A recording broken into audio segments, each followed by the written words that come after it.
हर बात आप लोगों ने सुना। बस करा मेहरवन के चक्कर में जी पड़ा। आप लोग सुने ना कि कितना जने बेचारे नीला ड्रम में चला गए, कितना टाइल्स के नीचे चला गए, कितना हनीमून मनावे गए बेचारे ढकेल दिनों की है। तो सही बात का करबा, मर्दों की जिंदगी उत्तराखंड की तरह है।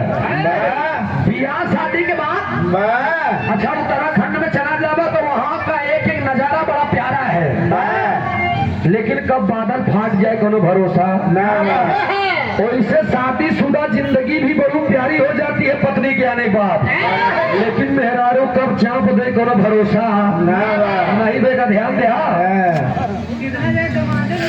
जाऊंगा मेरी भैया, भगवान हर चीज हर किसी को नहीं देता। अब आप जाना सब कुछ नहीं देता। प्रभु ने आवाज दिया कोयल को, आवाज दिया कोयल को, लेकिन उसका रूप छीन लिया दोस्त।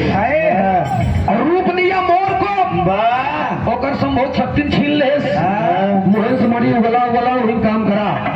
संभोग शक्ति मिली मानव को, मानव के संतोष छीन ले। इनका अपने मेहरारू संतुष्टि नहीं, वो दूसरे के देखी गई बहुत मस्त है यार, माल बढ़िया है। हाँ संभोग मिला मानव शक्ति के। अब मानव के जब संभोग शक्ति मिली, इनकर संतोष छीन, इनकर संतोष मिला साधु के, लेकिन साधु के संसार छीन ले दोस्त। साधु के का मतलब, शुद्ध साधु बात करते हैं और शुद्ध मनाई की बात करते हैं। उनकर संसार छीन ले। जो शुद्ध साधु है उनके लिए न मान न माया न मोह न भर न दुआर न दुल्ही न दुल्हा, कोनो मतलब नहीं भाई। बड़ा जेका भगवान कुछ दे थे तो कुछ न कुछ होकर छीन ले थे।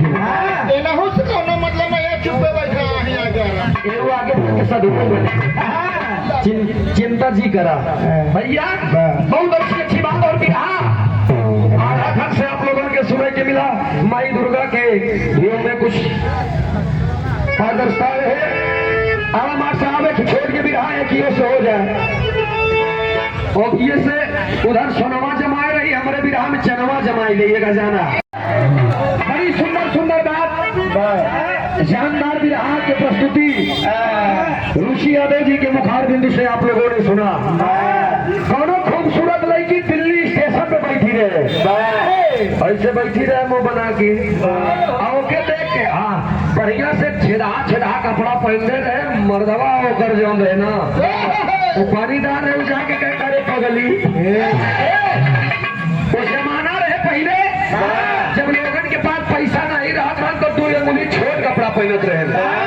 आज पैसा भरपूर बा, फैशन में तू छोट कपड़ा पहनत बैठा। मच्छरदानी पहन के घूमे। मच्छरदानी ना एक वाला फैशन है बा। बताओ बासी का कहमा साहब।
बहुत